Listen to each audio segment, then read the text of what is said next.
Oh, I know. And then the guy says, that's not my arm, that's a chia pet. Oh, gosh. What's that? Oh, hello.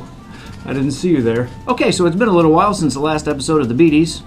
And a lot of people are asking me, where did you go? The only real answer I have to that is, it takes a lot of work to hone your craft. Really develop yourself. And if you think this body's just a gift from God, well, you're wrong. It takes work, people, okay? It takes a lot of work.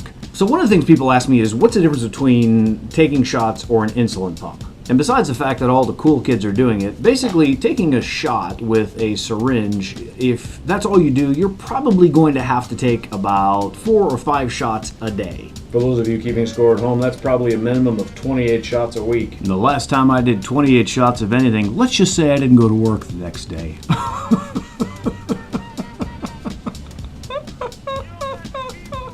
Step 1 is admitting you have a problem. So I thought we would show you what it takes to fill up an insulin pump and give you an idea of really what goes into it and why there is convenience to it. So this is an insulin pump, or a pager from 1984. It's filled up with one of these bad boys. It's a little reservoir and it's filled up with insulin. Remember last time we talked, insulin smells bad. I mean really, really bad. Like somebody left a porkloin outside overnight and a skunk came over and had its way with it. Am I being dramatic? No, I'm not. Wow. So you have to fill up this reservoir with insulin. This has a few working parts on it, and this is the reservoir itself. This is a little plunger. This plunger screws right in the bottom here, like so. And this is what pushes the insulin out or fills it up. This connector, really on short notice, I couldn't come up with a better name than connector. Basically, you fill this thing with air and you connect a bottle of insulin to it, like so. And you're going to push the air inside. Oh, bubbles. Everybody's blowing bubbles. And really, I don't know anybody who doesn't love bubbles. Pull this thing down, and it is going to fill up with insulin. This is a case where bubbles are bad because you really don't want to have a bunch of bubbles in there. Or else it'd really just be called a bubble pump, and that's really not medically necessary. You unscrew and unlock this thing, and it sprays insulin all over the place. And you unscrew the bottom of it, and viola. There you go. This thing is full of insulin and ready to go and stinkier than ever. So that's only part 1. Oh my gosh, you're telling me there's 2 parts? I grow weary of this. Welcome to my life. This is called an infusion set, and this is how the insulin gets out of the pump and into your body. So we'll open this thing up, and inside here are a lot of little contraptions. I still don't know what this thing is for. I think it's a cap or something like that. Never used it.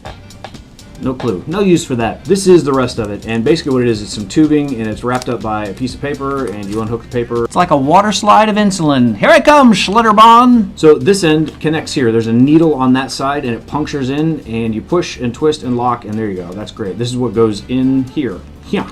This is an adhesive backing that you peel off, and when you peel that off, that's what sticks to your stomach. But this needle, which is about yay long. Yay long is the best you could do? Oh, I went to college with a kid named Yay Long. He was really good at math. This is the part that injects into your leg, and what will happen is you will pull this needle out and the tubing stays inside your body. At that point, you basically prime this to make sure that there are no air bubbles up in here, because that will be painful, and I think we've already talked enough about bubbles for one episode. You go through a series of prompts right here that it's really not all that high tech. I mean, it's about as easy as going to the car wash. You just select super wash, and it kind of cleans your undercarriage. Jokes about undercarriages never get old. Next time, we will actually show you how to inject one of those into your body, and it's going to be super fun. Next time you're out on a city street in a dark alleyway and you think somebody's trying to sneak up on you and maybe murder you, just sniff in the air a couple times and see if you smell anything that resembles the smell of a porkloin that's been molested by a skunk, and then you'll know that it's probably a diabetic. And if you just wave some candy in their face, they'll get distracted. That's not how diabetes works, man. So until next time, well, you'll just have to wait.